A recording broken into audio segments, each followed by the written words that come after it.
Hoş gördük əziz izləyicilər. Bugünkü dərsimiz bədii üslubdur. Bədii üslub çox geniş mövzudur.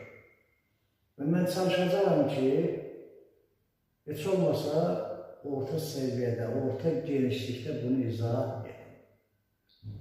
Bədii üslub nədir? Bədii üslub milli bədii təfəkkürün məhsulu olub, obrazlı, emosional nitq formasıdır. Deməli, birinci, o milli bədii təfəkkürün məhsuludur. İkinci xüsusiyyət, obrazlı, emosional nitq formasıdır. Bu haqda geniş danışacağım. Bədii üslubda bilmək lazımdır ki, əsas məqsəd nədir?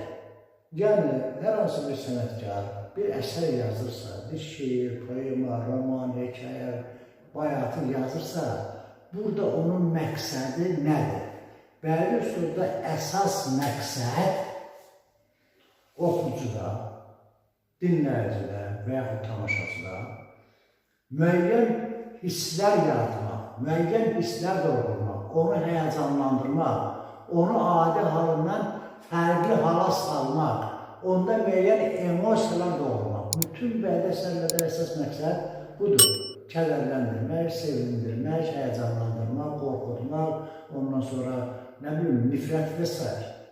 Deməli, bədii ədəbiyyatda bədii üslubdan istifadə edən şəxsin əsas məqsədi məhz bundan ibarətdir. İkincisi, harada təzahür edir? Bədii üslub lirik, epik, dramatik əsərlərdir. Lirik növün bütün janrlarında, epik növün bütün janrlarında, dramatik növün bütünlərində. Yəni şiir, bayatı, qoşma, gəraylı, roman, hekayə, piyes və s. hamısında. Burada üzə çıxır, burada təzahür edir. Üçüncüsü, yaranışa. Bədii üslub ən qədim üslubdur. Niyə? Çünki bizim nənələrimiz, babalarımız bu dildə bayatlar, nəğmələr qoşurlar, nağılları yaradırlar. Bunlar hamısı bədii üslublar. Deməli, dilimiz nə zaman yaranıbsa, o zamanda artıq ilk bədii nümunələr yarananda bu üslub yaranır. Yazılı ədəbiyyatda bu qismən sonraki dövrdə ortaq türk abidəmiz olan Kitab-ı Qədərorluqda yazılı ədəbiyyatda Azərbaycan dilinin formalaşmasından sonra bildir ki, formalaşmasından sonra Həsən Ağolun yaradıcılığında, daha sonra Qazi Bürhanəddində artıq bu dil öz gücünü göstərir. Nəsimdə, Xətayədə, Füzulidə isə artıq bu dilin hansı qüdrətə malik olduğu nümayiş olunur. Əsas xüsusiyyəti nədir? Xüsusən bunu yada saxlayın. Obrazlılıq və emosionallıq. Obrazlılıq nədir? Çox zaman belə başa düşürlər ki, obrazlılıq o demək ki, bədii əsərdə obrazlar var. Obrazlılığı bu şəkildə anlamaq düzgün deyil. Obrazlılıq fikrin qeyri-adi, adi, informativ mənadan fərqli mənalar verilməsi. Məsəl üçün, belə deyək də, dağlara qar yağır. Adi informasiyadır. Lakin deyəndə ki, dağlar ağ libasını geyindi, artıq burada fikir müəyyən dərəcədə obrazlı şəkildə ifadə olunur. Və yaxud belə deyək ki, Seyyid Şirvanın bir qeyd.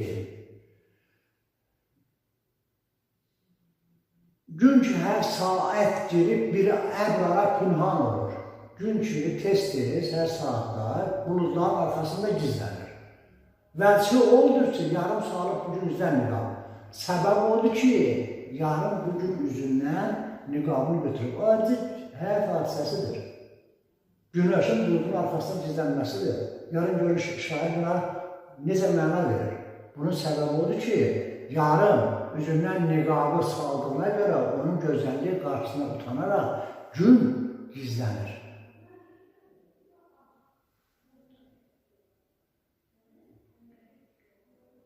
Gün ki, Füzulidən verir, elə oxşar hadisə. Gün ki, sayən düşdüyü yerdən durar bir vəlsi var. Məlum şeydir ki, kölgədə heç vaxt günün şüası olmur. Şair bunu o cür mənlandırır ki, sənin gün orada kölgün düşən yerdən durur. Vərsi odur ki, səbəbi odur ki, gəlsə ali qədrlər fərq əhli durmaqdır əgər. Böyüklər gələndə, gözəllər gələndə, çirkinlər ayağa durarlar. Mən 2 nümunə dedim. Bunlar ikisi bir-birinə oxşayır. Adi təbiət hadisəsinin ifadəsi var. Obrazlıq budur. Fikrin obrazlı şəkildə ifadəsi məhz bu deməkdir. Obrazlı bir sözsüz emosiyon olur. Təsirləndinizmi? Bəli. Deməli emosiyon olur. Bəzən bu emosiyonlar ekspressivlik də deyilir. Bəzi üslubun leksikası. Yəni burada hansı sözlərdən istifadə olunur? Bəzi üslubun əsas leksikasını qanadlı sözlər, məcazi mənalı sözlər, homonimlər, sinonimlər, antonimlər, ondan sonra epitetlər, məcazın digər növləri təşkil edir. Lakin bilmək lazımdır ki, bəzi üslub yeganə üslubdur ki, əsasını bu məcazi mənalı sözlər təşkil etsə də, burada bütün söz qrupları işlənə bilər. Məsəl üçün terminlər işlənə bilər, həm müəllifin dilində, həm obrazların dilində. Arxaizmlər həm müəllifin dilində işlənə bilər, həm obrazların dilində. Məsələn, əgər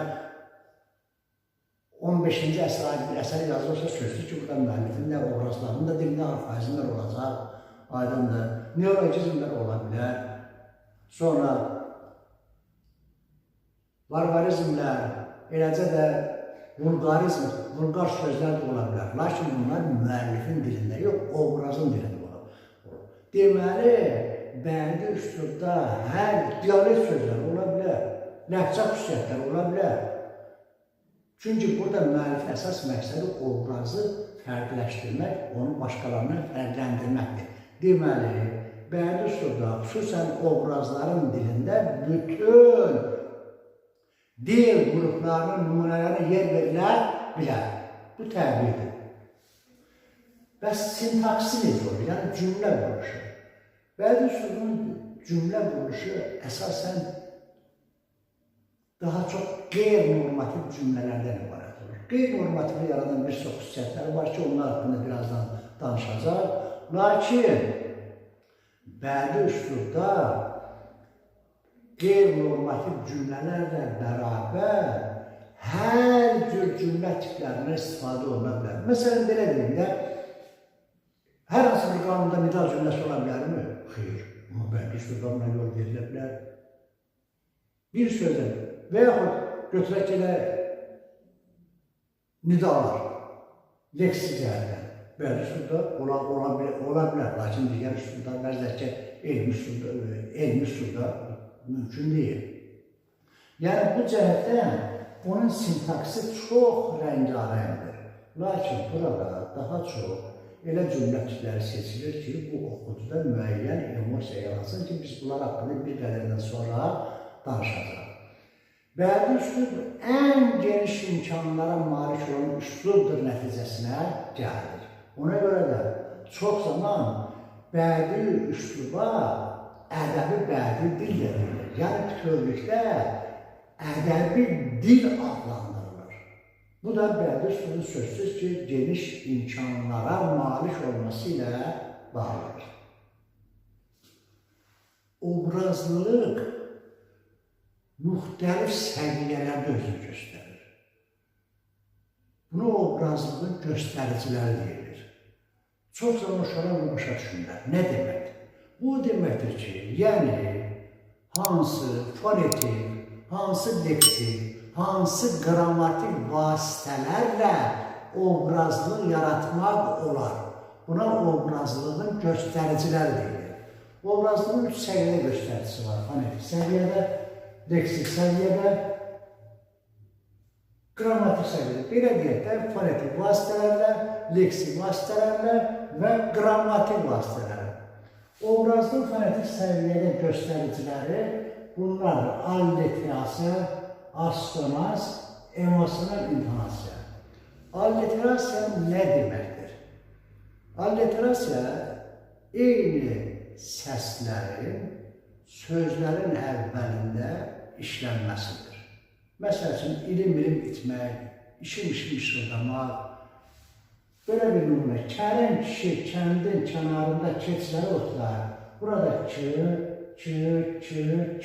Ola bilər ki, bir hecab ola bilər. Fərq ki, bir də kə hecaları. Bu həm sahiblərə, həm də samitlərə aiddir.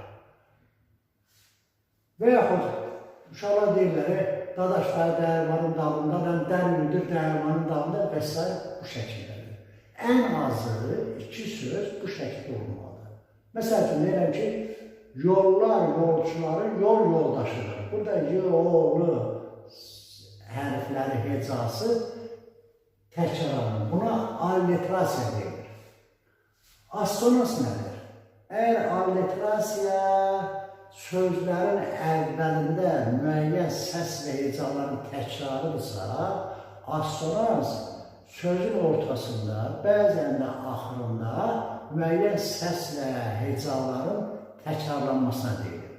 Məsələn, alçaq damdan qar yağar. Burada göründüyü kimi bütün söz hamısı sözdə A sahibləridir. Bu da müəyyən bir ahəng, müəyyən bir ritm yaradır. Və yaxud iti öldürənə sürüktürənlər. Hamısı incə sahiblərdir. Bu da müəyyən ahəng yaradır. Və yeri görmüşdüm ki, burada əsnə qalanda T, D, R sabitləri də müəyyən dərəcədə təkrarlanaraq assonans yaradır. Məsələn, xüsusən xarakterik bir nümunə, bir atala söz var. Əldən qalan 50 il qalar. Birincisi, burada nə üçün il deyirlər? Ola bilər ki, gün deyirlər. Desək ki, əldən qalan 50 gün qalar. Və yaxud burada niyə 50 deyirlər? Əlbəttə, babalarımız assonansı nə olduğunu bilmirlər, alliterasiyanın nə olduğunu bilmirlər. Lakin onu duyurlar ki, bu cür olanda bu daha gözəl səslənir, daha təsirli olur. İndi gəlin baxalım, deyək ki, əldən qalan 30 gün qalar. Bunun təsiri ilə, bunun doğurduğu emosiya ilə əldən qalan 50 il qalar. Çünki burada l-lı sanitlərinin təkrarlanması cümləyə bir rəng qatar, gözəllik qatar, təsir edir. Mən aşağı sinirlər kitabında təsadüfən bir şeir rast gəldim. Orada həm assonans var, həm də alliterasiya var. Xırda şeirdir, amma o qədər xoşuma gəldi ki, nəvəm oxuyanda o dəqiqə yadımdan ilişib qalır. Şeir belədir, keçilər köçürdülər, küçədən keçirdilər, küçük qaçdı küçəyə, keçilərin kiçiyi, keçi dedi küçüyə. Göründü, diqqət etsəniz, görərsiniz burada çı samitlərinin düzülüşü necə gözəl bir ahəng yaradır və şeiri bir dəfə oxuyanda adamın yadında qalır. Deməli, fonetik səviyyədə göstəricilər məhz bunlardır. Və nəhayət, emosional intonasiya. Ümumiyyətlə, nitqimiz intonasiyası mümkün deyil. Biz hər hansı bir cümlədə, adi danışıqda da bu intonasiya istifadə edirik. Lakin şeirdə bu intonasiya müəyyən vurğuların təsiri altında müəyyən emosiya yaradır. Çox keçmişəm bu dağlardan, durna gözlü bulaqlardan, eşitmişəm uzaqlardan və s. Deməli, bu ritmin yaranmasında müəyyən rol oynar. Ona görə yadda saxlayın. Əgər şeirdirsə, orada mütləq fonetik səviyyədə göstərici vardır. Dramaturji, eləcə də epik nəsrə yazılmış əsərlərdə əlbəttə bu intonasiya özünü zəif şəkildə göstərir. Obrazın fonetik səviyyədə göstəriciləri bunlardır. Leksik səviyyədə göstərici sözlər vasitəsilə yaranır. Buraya daxildir çox mənalı, omonimlər, sinonimlər, antonimlər, frazeologizmlər və nəhayət müxtəlif məcazlar, etiketdir, təşkil, istirahədir, mübaliğədir, kinayədir və s. Bunlar vasitəsilə obrazı yaranır. Burada çox mənalılıq bəzi şeyləri diqqət çəkir. Bəli, çox mənalılıq belə deyək də, həmişə emosiya yaradılır, xeyr. Məsələn, deyəndə ki, stolun ayağı sındır və yaxud təyyarın qanadı tərpəndir, burada heç bir emosiya yoxdur. Çox mənalığı var, ancaq emosiya yoxdur. Amma deyəndə ki, arzularımın qanadında uçuram, vətənin qucağında özümü xoş hiss edirəm, artıq burada qucaq və qanad sözləri bayaqçılardan fərqli olaraq müəyyən emosiya doğurur. Eləcə burada söz müəyyən mətn daxilində təkrarlanaraq hər dəfə müxtəlif mənalar ifadə etsin. Məsələn, Füzulidə var. Heyrət ey büt surətin üzünü gördükdə lal eylər məni. Surət-i halım, artıq burada vəziyyət surət-i halım görən, surət xəyal eylər mənə, şəkil, yəni şəkil üçün, yəni cansız. Bir də deyirəm, heyrət ey büt surətin gördükdə lal eylər məni, surət-i halım görən, surət xəyal eylər məni. Görüldüyü üçün burada iki misra daxilində surət sözü 3 dəfə təkrarlanır və hər dəfə də müxtəlif çalarlarda. Bu obrazlığın göstərici hesab olunur. Yoxsa qatığın üzü şirindir, burada heç bir obrazlıq yoxdur. Yəni bu məsələdə bir qədər diqqətli olmaq lazımdır. Eləcə də omonimlər, sinonimlər, antonimlər dilimizdə çoxdur. Lakin bu onda obrazlıq yaradır ki, eyni cümlə daxilində və yaxud eyni bənd daxilində hər ikisi işlənmiş olsun. Bəlkə ki, deyək ki, göy üzü buludludur. Burada göy də omonimdir, üz də omonimdir. Lakin heç bir emosiya doğurmur. Çünki tək işlənir. Amma belə bir beyt deyirəm. Nə xoşdur dağların sərin havası, çal qarşısın ona gürcü havası. Səməd ondan, Vaqif besindən. Burada hava sözü birində aldığımız, udduğumuz, ikincisində isə musiqi mənasında işləndiyinə görə artıq bu obrazlığın göstəricisi hesab olunur. Eyni şey sinonimlərə də, antonimlərə də aiddir. Əgər bunlar eyni cümlə daxilində, eyni bitmiş fikir daxilində ifadə olunursa, obrazlıqdır. Və nəhayət burada çox maraqlı bir cəhət frazeologizmlərdir. Dinin köhnə kitablarında bir yerdə yazılır ki, bunlar frazeologizmlər obrazın nefsi səviyyədə göstəricisi. Lakin başqa bir yerdə yazılır ki, bunlar ancaq informativ xüsusiyyət daşıyır. Mənə elə gəlir ki, belə yanaşmaq lazımdır. Elə frazeoloji birləşmələr vardır ki, bunlar doğrudan da artıq ilkin dövrlərdə ola bilsin ki, qanadlı sözlər kimi, təsirli sözlər kimi işlədilsə də indi ancaq informasiya verir. Məsələn, uşaqlar dərsi başa düşdürür. Burada heç bir emosiya doğuracaq hal yoxdur. Və yaxud uşaqlar müəllimə qulaq asırlar. Burada qulaq asırlar, başa düşmək heç bir emosiya doğurmur. Amma deyərsən ki, sən kimin gözünə kül üfürürsən, burada gözə kül üfürmək artıq müəyyən emosiya doğurur. Frankasın xoruzunu qoltuğuna verilir, artıq burada emosiya doğurur. Deməli, burada da belə yanaşmaq lazımdır. Elə frazeoloji birləşmələr var ki, doğrudan da bunlar informasiya vermə məqsəd daşıyır, eləsi var ki, doğrudan da bunlar emosiya yaradır. Bir qədər bu məsələ diqqətli olmaq lazımdır. Və nəhayət epitetlərdir, təşkillərdir, istiarələrdir, mübarələrdir, kinayədir, bunlar ədəbiyyatdan keçdiklərimizdir. Məsəl üçün, qara qələmi götürdü. Burada heç bir emosiya yoxdur. Qara bəxtim oyanmazdı deyəndə artıq burada var. Və yaxud ayaqda qara zənci açılacaq tüfəng kimi burada müqayisə var və məcazlıq var. İstihayədir. Muğarın ciyarı su istəyir, su. Və yaxud bir qızıl qan olub axar sular da can verir torpağın damarlarına. Görüldüyü üçün burada yaranmış istihara fikrin daha təsirli ifadəsə xidmət edir. Və nəhayət dərsliklərdə olmayan bir məsələni qeyd etmək istəyirəm. Səs və heca təkrarı fonetik səviyyə göstəricidir. Birazdan sonra danışacağım ki, söz birləşmələri və cümlə tiplərinin təkrarı qrammatik səviyyədir. Sol olmur. Birdən söz təkrar olunur. Məsələn, belə deyirəm. Güləcəksən hər bir zaman Azərbaycan, Azərbaycan. Burada Azərbaycan sözünün təkrar olması müəyyən emosiya doğurur. Və yaxud da ağlama, ağlama, şeirim, ağlama, Bakını dik saxla, Qarabağ ağlama. Əlbəttə bu təsiri artırır. Deməli, əslində sözlərin təkrarı da söz təkrarı da leksik səviyyədə göstərici hesab olunmalıdır. Çünki bu doğrudan da fikrin təsir qüvvəsini artırır, gücləndirir, bizdən müəyyən hisslər əmələ gətirir. Və nəhayət obrazdan qrammatik səviyyədə göstərir. Qrammatik səviyyədə göstərici cümlə ilə bağlıdır.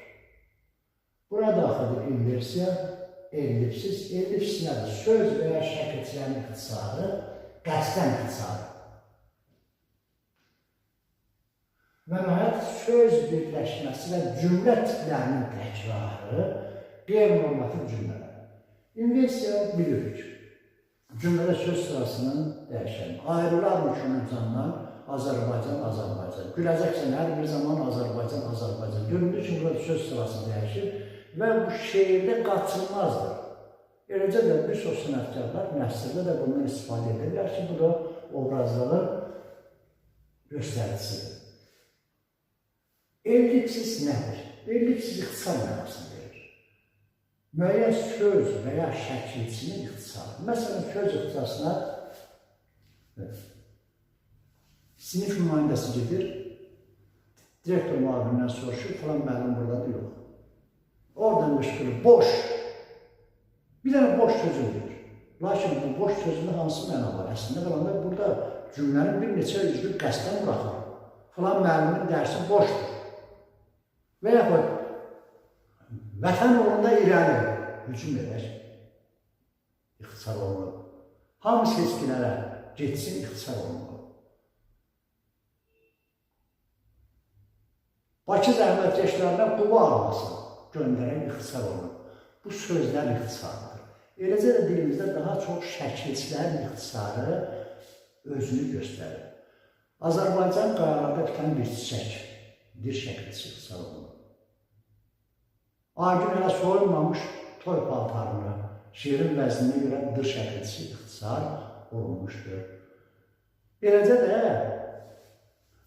buraya daxildir həmcins üzvlərdə şəkilçilərin ixtisarı. Bu məsələ də maraqlıdır.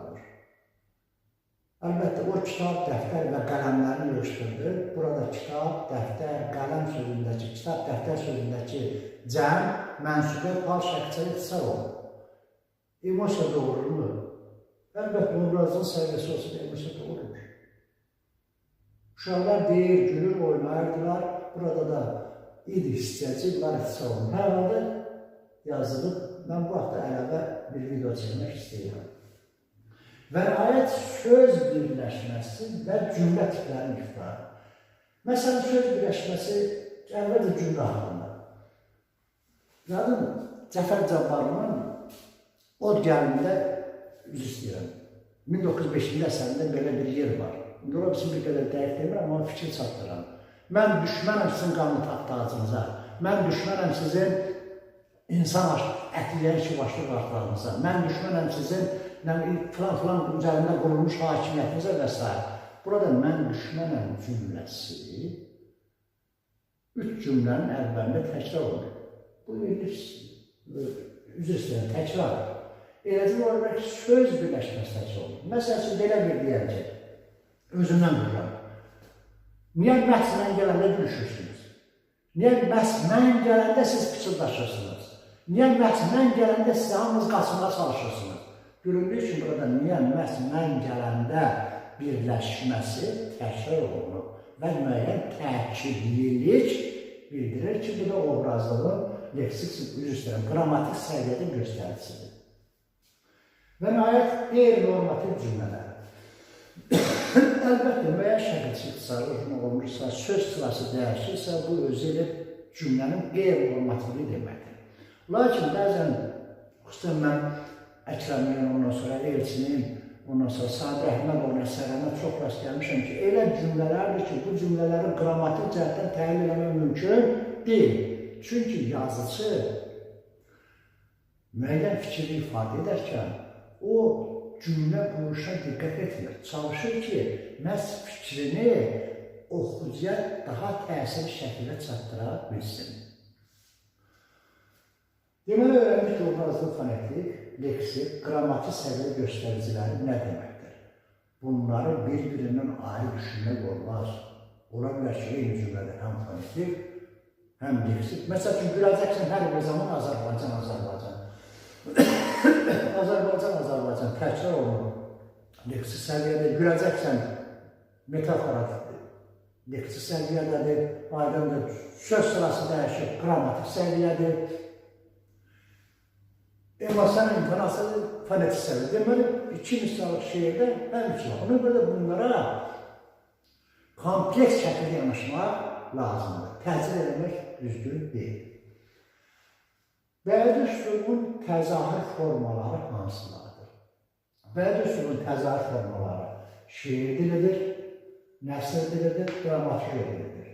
Əlbəttə, hər dilin özə məxsus xüsusiyyətləri var. Şeir dilində sözsüz ki, axıcılıq, müəyyən nizam, qayda olur və burada məcazlik digər dillərə nisbətən daha güclü olur. Nəsr dili daha çox detallı, müəyyən bir hadisəni və yaxud nəyəsə ətraflı şərh etməyə, təsvir etməyə xidmət edir. Dramaturji dildə isə müəyyən qədər kəskinlik, döyüşkənlik ruhu olur. Çünki artıq burada müəllif müdaxiləsi yoxdur. Obrazların danışığı vasitəsilə fikirlər bir-birinə çatdırılır. Və nəhayət söz adi digər üslublarda, adi danışıqda bir məna qazanaq ifadə edə bilər. Poetik üslubda isə bədii üslubda isə başqa məna deyirlər. Sözün poetik üslubdakı funksiyasına